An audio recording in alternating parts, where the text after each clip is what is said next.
Hi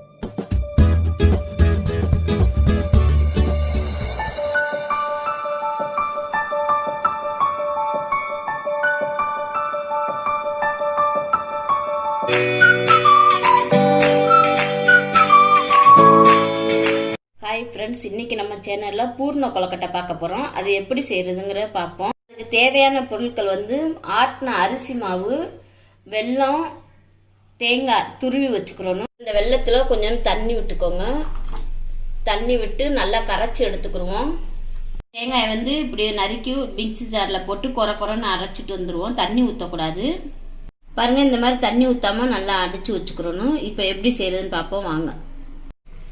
இந்த மாதிரி கொதி வந்ததுக்கப்புறம் இறக்கிடணும். வெல்லம் பூரா கரைஞ்சிருச்சு. ரொம்ப கம்பி பதம்லாம் வர தேவையில்லை. வெல்லம் கரைஞ்சா போதும்.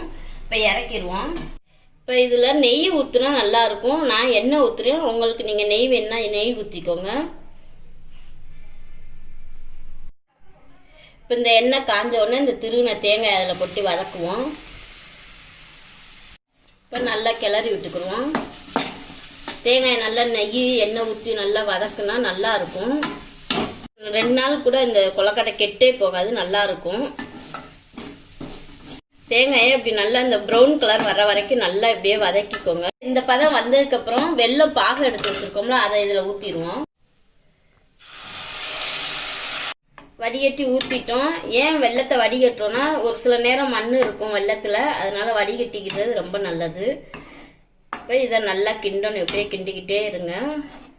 பூர்ணம் பிடிக்கிற அளவுக்கு வரணும், அந்த அளவுக்கு கிண்டுங்க. பாருங்கள், இவ்வளோ கெட்டி ஆயிடுச்சு. இந்த பதத்தில் இறக்கிடுங்க. ஆறுனதுக்கப்புறம் நீங்கள் உருட்டையில் இன்னும் கெட்டி ஆயிரும். அப்போ உள்ள இந்த கொழுக்கட்டைக்குள்ளே வைக்கிறதுக்கு தோதாக இருக்கும். இப்போ ஆஃப் பண்ணிடுவோம். அடுப்பு ஆஃப் பண்ணிடுவோம். பாருங்கள், இந்த மாதிரி நல்லா கெட்டியாக வந்துருச்சு. பாருங்கள், இந்த பதத்துக்கு இருக்கணும். நம்ம இப்போ இப்படி உருட்டி எடுத்துக்குவோம். பூர்ணத்தில் எடுத்து வைக்க சரியாக இருக்கும். இப்போ கொழுக்கட்டையை செய்ய ஆரம்பிப்போம்.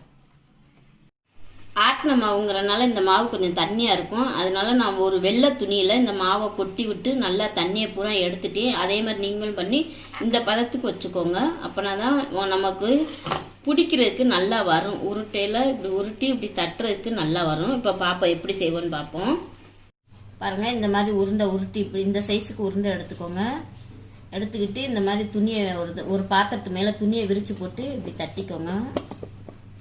இந்த சைஸுக்கு தட்டிக்கோங்க. தட்டிட்டு இப்படி எடுத்து இந்த இதை எடுத்து இப்படி வச்சுக்கோங்க. பூர்ணத்தை எடுத்து இப்படி வச்சுக்கோங்க. வச்சுட்டு இப்படியே நல்லா மடித்து விட்டுருங்க. பாருங்கள், இந்த மாதிரி நல்லா மடக்கி எடுத்துக்கிறணும். ஒரே சேஃபாக இருக்குது. பாருங்கள், எல்லாம் ஒன்று சொன்ன மாதிரி இப்படி மடக்கி எடுத்துக்கோங்க. இப்போ தண்ணியை கொதிக்க வச்சு இட்லி கொப்பரையில் வச்சு அவிச்சு எடுத்துருவோம்.